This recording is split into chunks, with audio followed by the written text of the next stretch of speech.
Comentábamos la semana pasada el acuerdo para anticipar la entrada en vigencia del sueldo mínimo de 500.000 pesos, parte de los temas que vamos a desarrollar ahora en una conversación con Rodrigo Palma, director ejecutivo de RPBM Consultores, economista de la Universidad de Barcelona, docente en la UTEM y también en la USACH.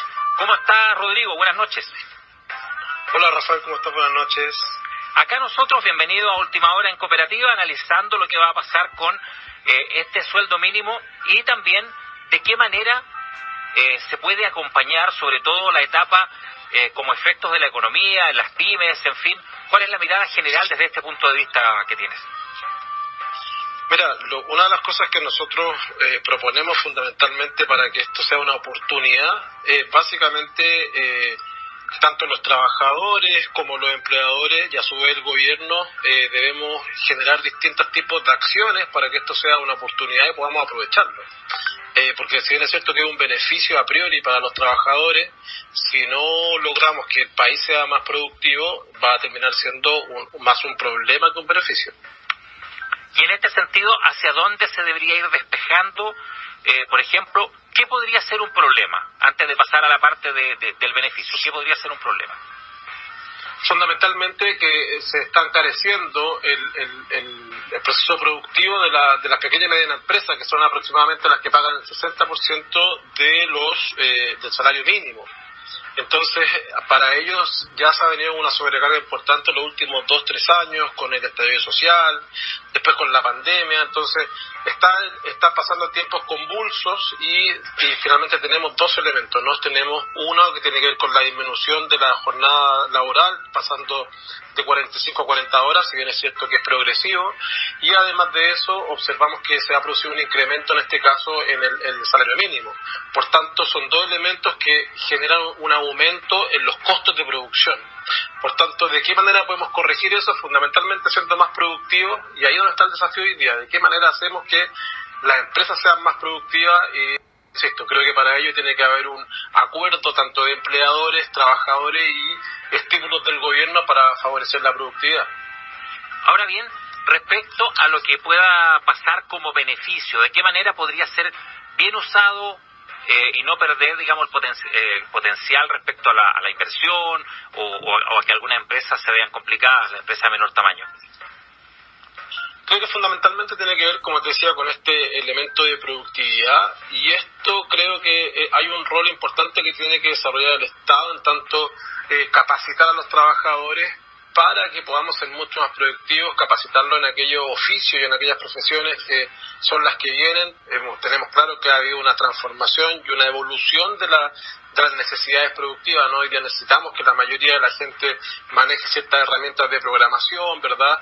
Y ahí es donde creo que tiene que haber un foco importante desde el Estado, tiene que ver con incentivar la formación del capital humano, tanto a niveles de cuando la gente sale de cuarto medio, obrero, ¿verdad?, incluso a niveles más elaborados como de posgrado y ese tipo de cosas. Necesitamos una mayor capacitación para de esa manera que las empresas sean mucho más productivas y que estos mejoras salariales y en la carga horaria no se transformen en un problema, sino que se transformen en una solución tanto para trabajadores como para las empresas. Estamos conversando con Rodrigo Palma, director ejecutivo de RPBM Consultores, economista de la Universidad de Barcelona, docente en la USACH y también en la UTEM. Rodrigo, respecto a la factibilidad, ¿cómo se puede ir cuadrando finalmente esto? ¿De qué manera, por un lado, avanzar, cierto, en algo que beneficia al trabajador, pero que además le dé apoyos o mantención de un buen empleo? Yo creo que tiene que ver fundamentalmente hoy día con que es necesario que el gobierno, para desarrollar esta política de aumento en el salario mínimo, tienen que haber planes de subsidio, como se produjo durante el año anterior. Recordemos que el año anterior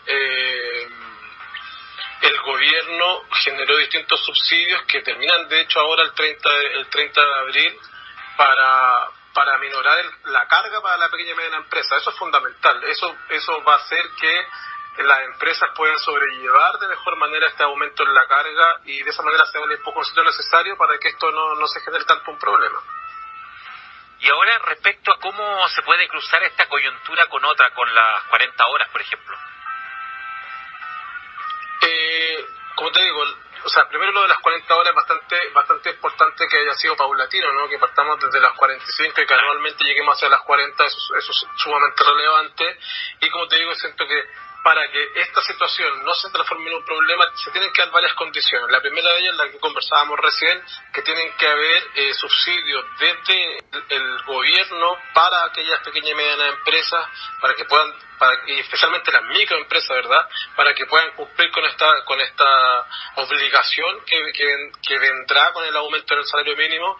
Y después, para esta disminución de las horas de trabajo, es necesario este acuerdo, insisto, este acuerdo de productividad, donde necesitamos que los trabajadores sean más productivos, que las empresas reconozcan eso, ¿verdad?, y necesitamos los estímulos del Estado para generar este círculo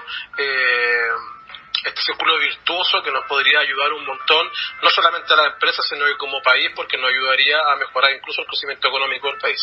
Es Rodrigo Palma, director ejecutivo de RPBM Consultores, conversando a última hora aquí en Cooperativa. Muchas gracias, Rodrigo, por esta conversación. Seguimos atentos más adelante a temas coyunturales de este ámbito para volver a estar conversando. A que tengas una buena semana. Gracias a ti, Rafael. Muchas gracias y que tengas una buena semana también. Buenas noches.